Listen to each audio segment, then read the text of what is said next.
BX1+.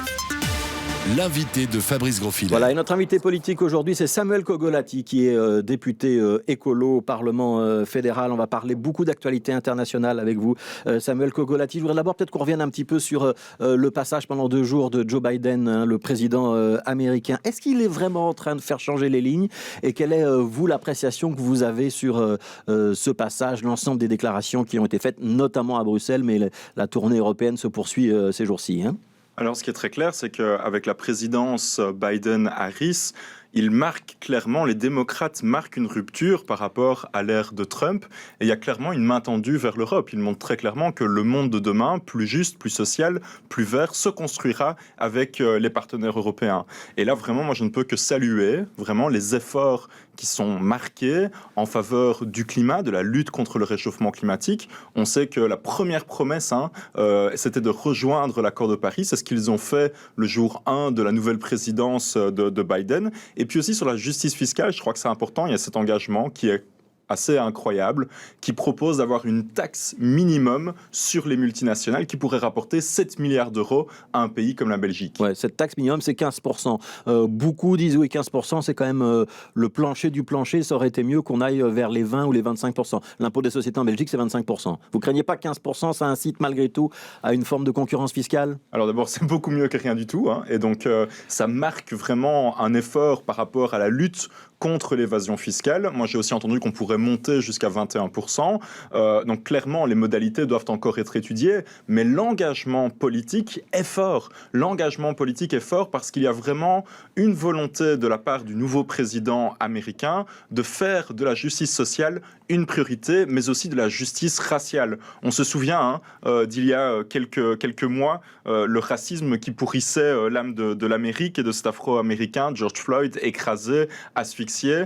Aujourd'hui, je crois qu'il y a une rupture par rapport à cette ère vraiment de discrimination raciale, mais aussi d'injustice sociale, économique dans ce pays. Et moi, je ne peux que rejoindre la volonté de ce président de construire des alliances au niveau international, parce que je pense vraiment qu'on n'y arrivera pas seul dans notre coin. Par exemple, pour le climat, je crois sincèrement que l'Europe ne réussira pas seule dans son coin. Nous n'aurons pas d'accord assez ambitieux pour le climat sans la Chine et sans les États-Unis. Ouais, alors justement, la Chine et la Russie aussi, on peut-être quand même en parler parce que la présence de Biden à Bruxelles pour sommet de l'OTAN, elle a été aussi marquée par des déclarations qui, alors avec la Russie, on s'y attendait, on sait que les relations ne sont pas optimistes, les plus favorables, mais ce sommet OTAN a été aussi marqué par une déclaration forte vis-à-vis de la Chine. Est-ce que c'est pas un petit peu étonnant? Est-ce que les Européens sont pas en train de se faire entraîner dans un bras de fer avec les Chinois, qui concerne beaucoup les Américains, parce que c'est leur concurrent économique, qui concerne quand même un petit peu moins les Européens?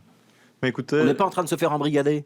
Mais pas du tout. Et donc, je crois qu'on doit rester indépendant et surtout appliquer sans géométrie variable ces valeurs fondamentales qui constituent le socle commun de l'intégration européenne, des droits humains. Et moi, quand je vois aujourd'hui la répression massive, l'incarcération massive de plus d'1 million de Ouïghours innocents au Xinjiang, quand je vois la répression des manifestants pro-démocratie à Hong Kong, la coercition militaire contre cette petite île de Taïwan de plusieurs millions d'habitants, ou la répression contre les Tibétains ou en Mongolie intérieure, je pense que nous avons à la fois une responsabilité morale, mais aussi légale, de nous lever contre ces violations massives des droits humains, ouais. même si c'est au-delà de nos frontières. Cogolati, même si c'est l'organisation du traité de l'Atlantique Nord et qu'on cherche en vain la frontière de la Chine avec l'Atlantique Nord.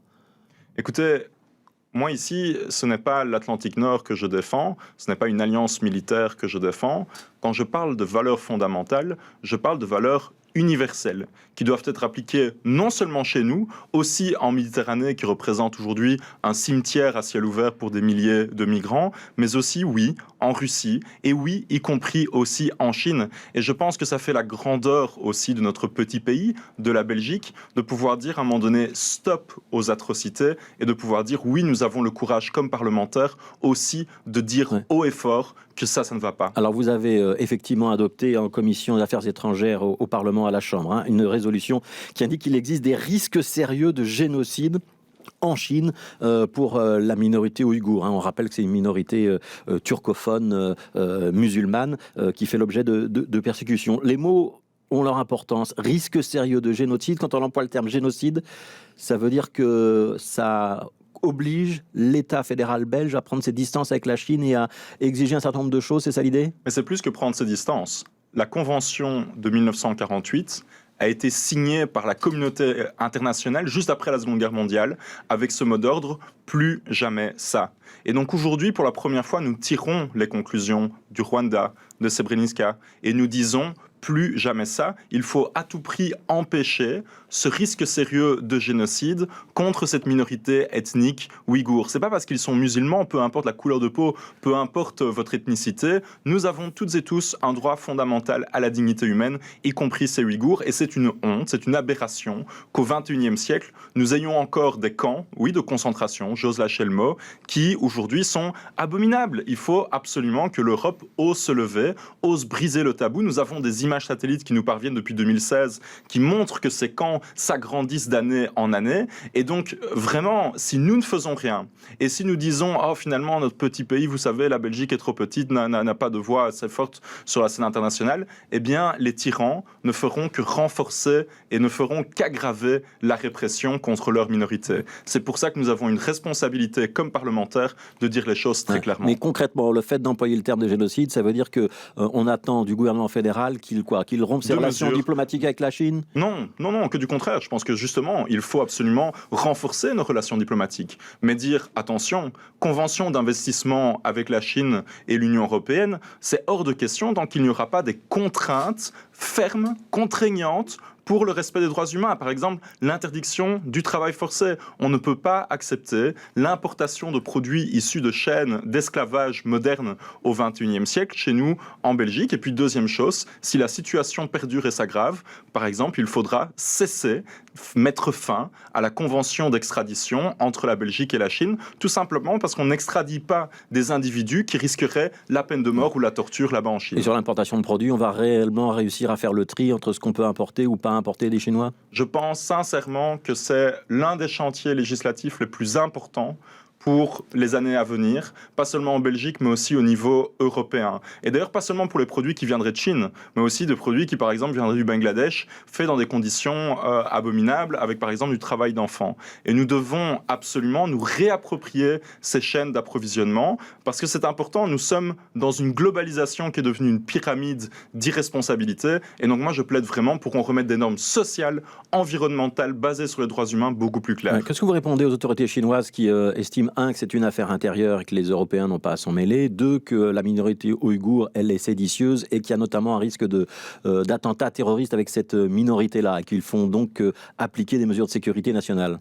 Je dirais, peu importe la couleur de peau, peu importe les croyances religieuses ou politiques, nous avons toutes et tous des droits fondamentaux.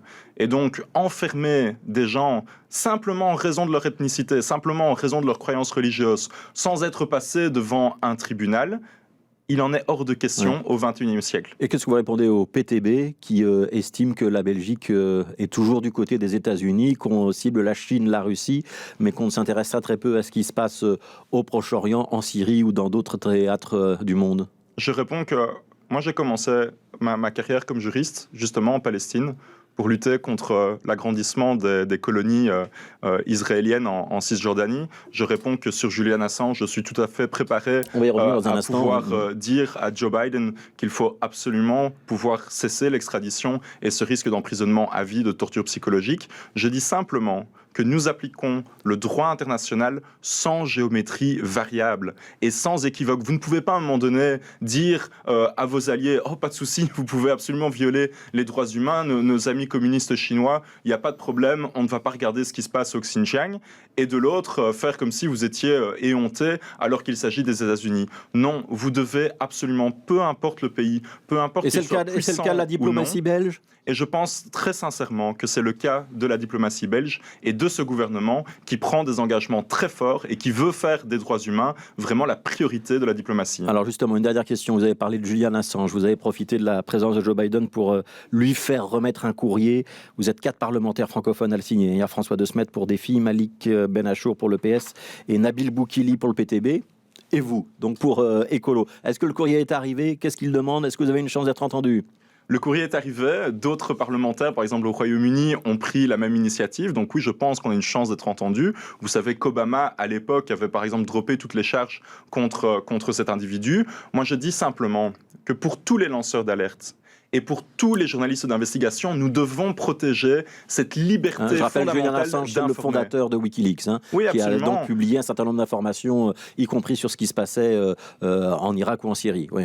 Et y compris sur des crimes de guerre très graves. Et moi, ce que je redoute et ce que je condamne, c'est qu'aujourd'hui, les auteurs de ces crimes de guerre en Irak ou en Afghanistan restent impunis. Et ce sont en fait les diffuseurs de l'information, les lanceurs d'alerte, qui sont aujourd'hui persécutés, poursuivis, comme Julian Assange, qui pourrit aujourd'hui dans une cellule en isolement 23 heures sur 24 dans cette prison de Belmarsh au Royaume-Uni. Et ça, vraiment, il y a quelque part un anachronisme et une injustice fondamentale. Les lanceurs d'alerte ne doivent pas être persécutés, mais protégés. Ouais. Vous pensez que Joe Biden va vous entendre? Il va lire le courrier? Je pense en tout cas que son administration, oui, pourrait être sensible, et je crois sincèrement, encore une fois, que nous pouvons construire des ponts basés sur les libertés, aussi avec ce grand pays que représente l'Amérique. Merci beaucoup Samuel Kogolati, merci d'avoir vous. été avec nous. Je rappelle, vous êtes député écolo donc à la Chambre, au Parlement fédéral. Merci à vous.